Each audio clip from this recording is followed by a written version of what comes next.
আজ লাঞ্চে প্রিপেয়ার করব চিকেনের ঝোল আর ভাত। তবে অন্যান্য দিনের মতো আজকে আগে মশলা কষিয়ে তারপরে চিকেন দেব না। আজকে চিকেনটাকে ভেজে নিয়ে তারপর মশলা কষে তাতে চিকেন আর আলু অ্যাড করব। ঘড়িতে এখন বাজে বেলা 12টা, তাই কথা না বলে ঝটপট বরং রান্নাটা সেরে ফেলি। ভবাতো নাছিল তুমি হঠাতেরি যাবা করিয়ে পরলিয়া,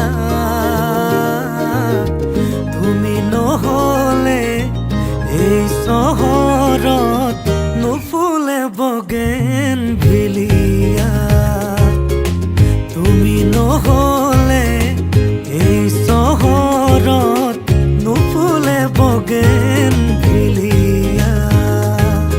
রেডি হয়ে গেছে চিকেনের ঝোল আর ভাত, সাথে নিয়েছি কয়েক টুকরো শসা, এক টুকরো লেবু আর পেঁয়াজ।